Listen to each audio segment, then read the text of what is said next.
नमस्कार, आप देख रहे हैं 7 टीवी भारत। 7 टीवी भारत के खास प्रोग्राम न्यूज मिनट में आपका बहुत बहुत स्वागत है। मैं हूं आपके साथ सुशील पांडे। ममता अब कब बोलेंगी हिंदी? मोदी की यात्रा से पहले दीदी के एक तीर से कई निशाने बने हैं। कोलकाता में ममता बनर्जी ने कहा है कि मैं अब और ज्यादा बांग्ला में बोलूंगी, दम है तो मुझे डिटेंशन कैंप में भेज दो। दरअसल प्रधानमंत्री नरेंद्र मोदी की 18 जुलाई को बंगाल में रैली होने वाली है। पश्चिम बंगाल की मुख्यमंत्री ममता बनर्जी ने बुधवार 16 जुलाई को कोलकाता में एक बड़ी रैली का आयोजन किया। भाजपा के नेतृत्व वाली केंद्र सरकार पर देश भर में बंगाली भाषी लोगों को परेशान करने और उनके साथ दुर्व्यवहार करने की नीति के लिए निशाना साधते हुए बीजेपी को चेतावनी दी कि अगर इस तरह की कार्रवाइयों पर तत्काल रोक नहीं लगाई गई तो उसके गंभीर राजनीतिक परिणाम भुगतने होंगे। ममता भाजपा शासित राज्यों में बंगाली भाषी लोगों पर कथित अत्याचार के खिलाफ बारिश में भीगते हुए कोलकाता की सड़कों पर विरोध मार्च निकाला। ममता ने कहा कि मैं अब और ज्यादा बांग्ला में बोलूंगी, दम है तो मुझे डिटेंशन कैंप में भेज दो। दरअसल प्रधानमंत्री नरेंद्र मोदी के 18 जुलाई को बंगाल में रैली होने वाली है। ममता इस रैली से पहले बीजेपी के खिलाफ हवा बना रही हैं। बंगाली अस्मिता की बात करके ममता बनर्जी एक तीर से कई निशाने भी लगा रही हैं। इस वीडियो में हमने कोशिश की है कि हर एंगल को कवर करें ताकि आपको मिले एक पूरा और सही पर्सपेक्टिव। वीडियो में आगे बढ़ने से पहले चैनल को सब्सक्राइब करें, वीडियो को हाइप देकर 7 टीवी भारत को सपोर्ट करें। कमेंट सेक्शन में जरूर बताएं कि आप इस वीडियो को कहां से, किस शहर से देख रहे हैं। ममता ने बीजेपी पर महाराष्ट्र और दिल्ली विधानसभा चुनाव में मतदाता सूची में हेरफेर का आरोप लगाया। ममता कहती हैं कि बिहार में चल रही विशेष गहन पुनरीक्षण SIR प्रक्रिया राष्ट्रीय नागरिक रजिस्टर NRC से तुलना की। इसके पहले टीएमसी के सांसद डेरेक ओब्रायन इसकी तुलना हिटलर के ओल्ड पास से की थी। ममता बनर्जी SIR का विरोध पहले दिन से ही कर रही है। टीएमसी का कहना है कि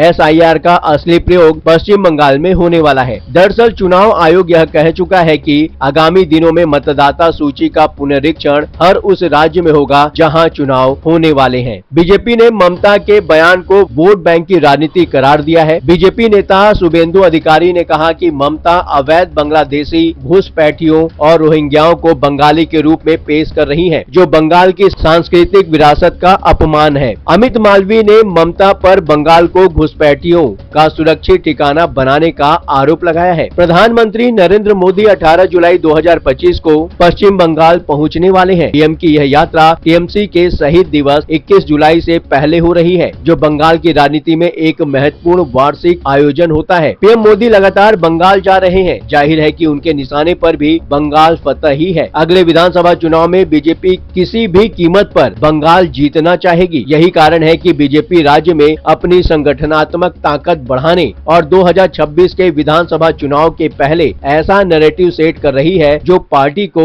इस राज्य के लिए अपरिहार्य बना दे। जाहिर है कि पीएम अपनी इस यात्रा में भी कई विकास परियोजनाओं का उद्घाटन और आधारशिला रखेंगे, जैसा कि उनकी पिछली यात्राओं में देखा गया है। पर बनर्जी ने बंगाली भाषा को मुद्दा बनाकर पीएम और बीजेपी के खिलाफ इस तरह का नैरेटिव सेट करने जा रही है जिसमें बीजेपी एक बार घिर सकती है। ममता ने बीजेपी पर बंगाली भाषी प्रवासियों को घुसपैठिए करार देकर उनकी नागरिकता पर सवाल उठाने का आरोप लगाया। दीदी को पता है कि देश में इस समय भाषा का विवाद बनाकर बीजेपी के खिलाफ माइलेज लिया जा सकता है। उन्होंने दावा किया कि देश के विभिन्न हिस्सों में रहने वाले 22 लाख बंगाली प्रवासियों के पास वैध पहचान दस्तावेज हैं। दिल्ली के बसंत कुंज में जय हिंद कॉलोनी में बंगाली प्रवासियों के साथ बिजली और पानी की आपूर्ति काटने और ओडिशा में 444 बंगाली मजदूरों की नजरबंदी की घटनाओं ने इस मुद्दे को और हवा दी है। ममता ने इसे भाषाई प्रोफाइलिंग करार दिया और कहा, बंगाली बोलने से कोई बांग्लादेशी नहीं हो जाता। हिंदी कम बोलने का उनका फैसला बंगाली अस्मिता को मजबूत करने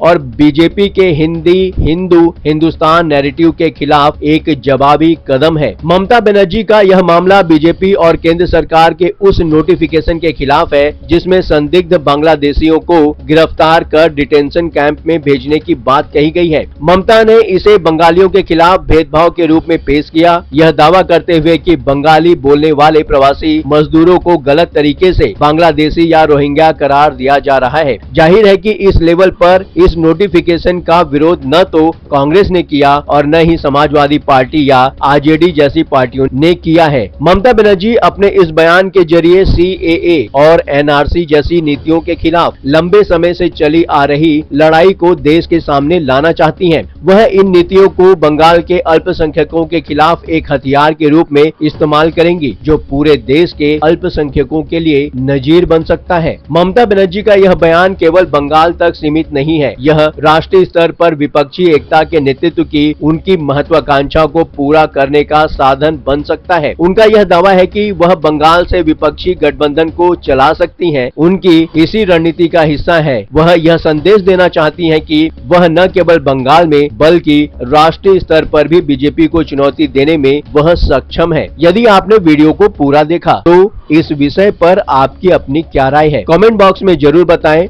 और हाँ, यदि आप भी कोई बात 7 टीवी भारत के इस प्लेटफॉर्म से लोगों तक पहुंचाना चाहते हैं तो बेझिझक वीडियो में दिए गए व्हाट्सएप नंबर 9998323655 पर आप हमसे सीधे संपर्क कर सकते हैं। मैसेज मिलने पर 7 टीवी भारत की टीम आपसे संपर्क करेगी। यदि अभी तक आपने हमारे इस चैनल को सब्सक्राइब नहीं किया है तो देर किस बात की, चैनल को सब्सक्राइब करें। फिर मुलाकात होगी। लगातार खबरों के लिए बने रहिए 7 टीवी भारत के साथ।